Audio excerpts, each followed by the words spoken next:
akhirnya aku pede buat bikin video ini. Oke, so selamat datang di YouTube channel Nyoman Metro Santi. Jadi perkenalkan, aku Meta. Aku currently mahasiswa di Universitas 11 Maret, Pendidikan Fisika semester 8. Udah tau lah ya, berarti aku angkatan betul 17. Sekarang aku bekerja sebagai talent manager di Glen, Singapura. Kenapa aku bikin video ini? Setelah sekian lama aku nggak upload video. Memang aku nggak pernah upload sih. Pernah zaman dulu alay banget belajar bahasa Denmark. Jadi aku di sini tuh sebenarnya bayar hutang sama teman-temanku yang ada di Instagram.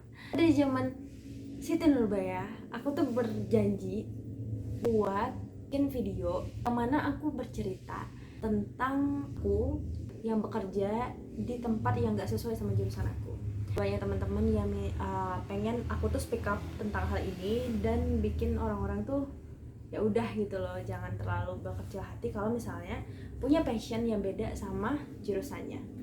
Mungkin video ini bakal cocok banget buat kalian yang kemarin lulus SNMPTN terus kayak mikir, aduh kok jurusan ini ya, kayaknya tolak aja kali ya gitu. Jangan dulu, nanti sekolah lo diblokir ya kan. Terus mungkin aja cocok juga buat kalian yang udah semester 3 tapi kayak ngebet pengen SBM lagi karena merasa 2 semester awal itu kayak aduh kacau banget gitu.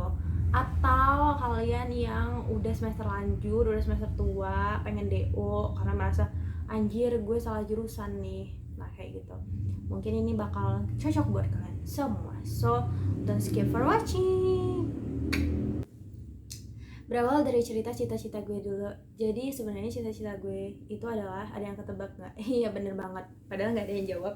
Cita-cita gue adalah dokter hewan. Dari gue TK, SD, SMP, SMA sampai sekarang juga, gue benar-benar masih punya my dream job, dokter hewan. Gue tuh cinta itu sama hewan, cinta banget lagi. Nggak bisa gue gitu.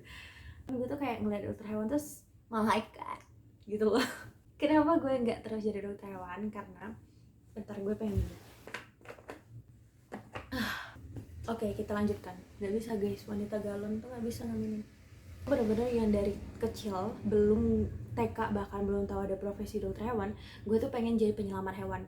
Sampai tiba-tiba di SMP, gue tuh yang bener-bener passion sama itu. Orang tua gue tahu, bahkan orang tua itu memodalkan environment yang sangat kehewanan, punya peternakan sapi, kerbau, anjing, kuda, pokoknya banyak banget di rumah. Sampai ada hewan-hewan primata yang kayak orang aneh gitu, kenapa melihara itu. Ada musang, ada siamang, banyak banget, ada biawak gitu, ada macan akar bahkan pernah. Gue di sana tuh kayak di SMP, mamaku tuh ternyata bikin ultimatum secara tiba-tiba, aku nggak boleh jadi dokter hewan. Kaget nggak tuh? Kayak kelas 1 SMA, dimana kita tuh kayak ya itu titik dimana tuh bener-bener nyakinin buat jurusan itu, malah dikasih ultimatum, kata kamu nggak boleh ya jadi dokter hewan. Kalau kamu jadi dokter hewan, mama nggak akan biayain kamu sepeser pun.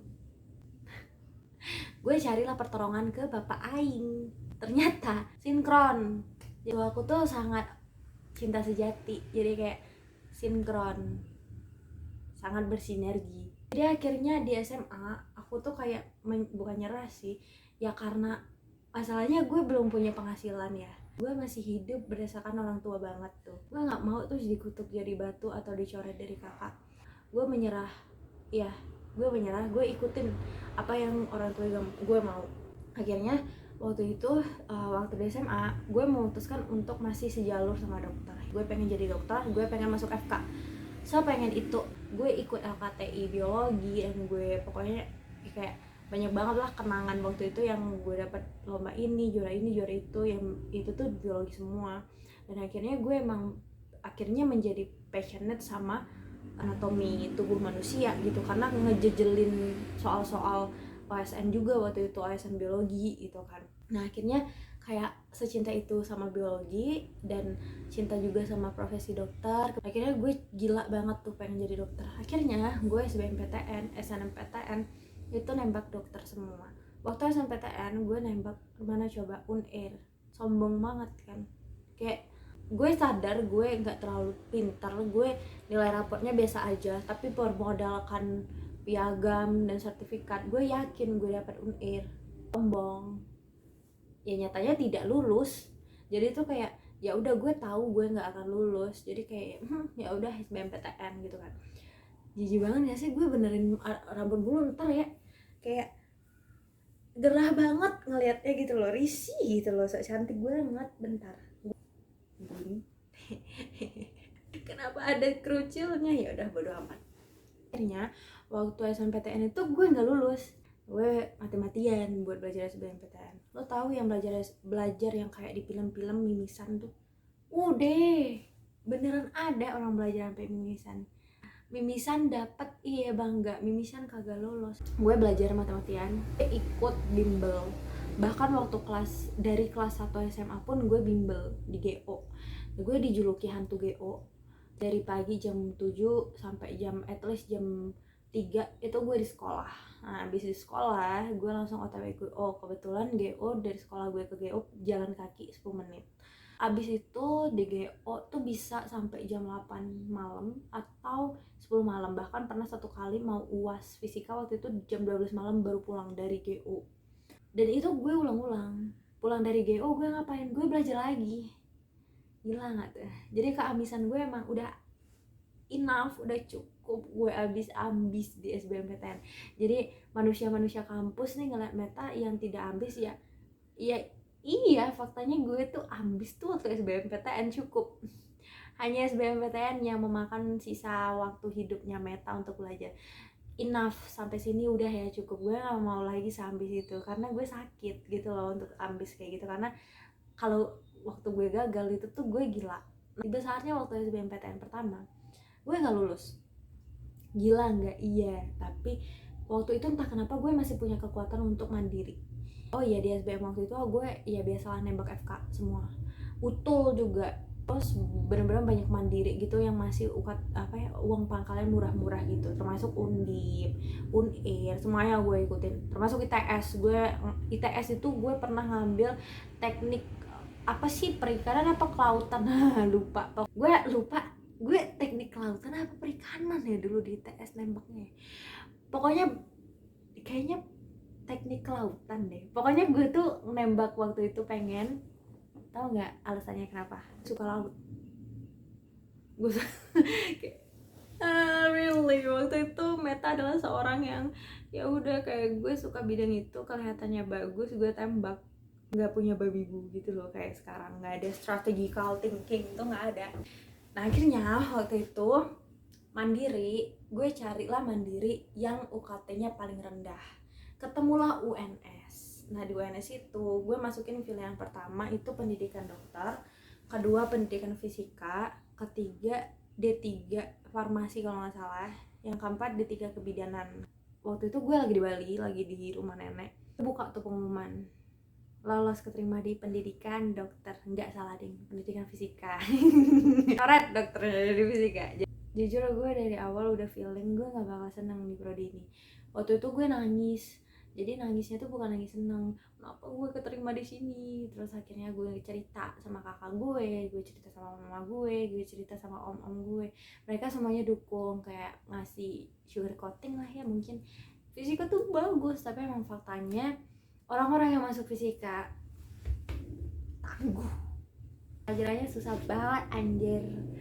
Lo harus bayangin, lo harus belajar bidang pendidikan, lo juga harus belajar fisika murni, karena di pendidikan fisika tuh enggak ada tuh yang cara mengajar, enggak. Lo nyari tahu kenapa gaya tuh F sama M kali A, padahal nggak guna nggak sih ngerjain itu buat anak SMA. Kayak anak SMA bodo amat bu, kayak gue cuma mau lulus SBMPTN, gimana tuh the king. Nggak canda. Terus akhirnya kuliah kan di pendidikan fisika. Senang banget, teman-temannya tuh seru, heboh gitu kan. Tapi dalam hati gue masih nyangkut SBMPTN. Nah pada akhirnya di semester kedua gue jadi gila. Gue gila belajar, gue membuang waktu gue bersama teman-teman gue buang teman-teman gue ngebuang cowok-cowok yang gue pelimpirin, gak punya gebetan waktu itu. Cuman ada telepon dari mama, selain itu nggak gue angkat. Bahkan kayak kakak gue aja kayak gemes banget, gue nggak bisa dihubungin dan gue cuma mau belajar waktu itu. And then gue membuang kehidupan gue kan. Gue belajar yang dari pagi ketemu pagi literally, karena gue berangkat kampus paling pulang tuh jam 12 atau jam 2 mentok. Di situ gue belajar di rumah. Gue nekat ngambil bimbel di GO Solo. Abis itu gue nekat belajar pokoknya dari jam 7 pagi ketemu jam 4 subuh, tidur jam 5, bangun jam 7, belajar lagi, tidur lagi. Gila gak tuh? Ya mungkin otak-otak orang begadang mudah untuk overthinking, ngambil tindakan yang kriminal. Gue sering banget yang berpikiran orang-orang gak peduli banget sih sama gue, kayak gue anjir, gue lihat dong gue sibuk belajar gitu loh, kayak apresiasi dong gitu loh. Sering mikir overthinking kayak gitu, namanya stres. Akhirnya di semester 3 itu gue SBMPTN lagi. Berhasil enggak? Gue bahkan ditolak sama berapa universitas ya jumlahnya, berarti kalau totally berarti 2017 tambah 2018 mungkin sekitar 13 kali ditolak untuk FK. Udah akhirnya gue setengah gila, bener-bener kayak gue ditarik pulang sama orang tua gue ke Bengkulu. Abis itu di Bengkulu entah kenapa gue reflect back, kayak kenapa sih Meta harus jadi dokter banget gitu. Emang kalau nggak jadi dokter kenapa? Gue nanya-nanya ke diri gue. Akhirnya setelah gue nanya-nanya sama diri gue malah menjadi menerima diri gue. Insecure yang aku rasakan ini adalah insecure yang aku bikin sendiri, karena I'm not believing in myself, I'm not trust with myself, and then I'm not accepted myself. Sekarang aku reflect back ke diri gue, pertanyakan diri gue, dan pada akhirnya gue jawab sendiri, dan it's okay, it's totally okay if you are not becoming a doctor. And then I'm accepted myself, dan aku malah ngambil beberapa opportunity, banyak banget opportunity, mulai dari panitia ini panitia itu. Aku make it all the time that I have really worth it in that time. Kayak semuanya aku spend my time se-efektif mungkin, dan aku tidak membuang waktu lagi untuk hal-hal, untuk sebuah impian yang sebenarnya membuat menahan impianku yang lain gitu. Dan aku mencari hal yang sebenarnya aku suka tuh apa gitu loh. Meta tuh suka apa, menjajal hal-hal baru dan memilih hal-hal baru itu yang paling aku suka tuh yang mana gitu. Dan akhirnya ketemu deh hal yang aku suka apa. Betul banget sama yang berbau people, berbau orang-orang baru, berbau sales kayak gitu.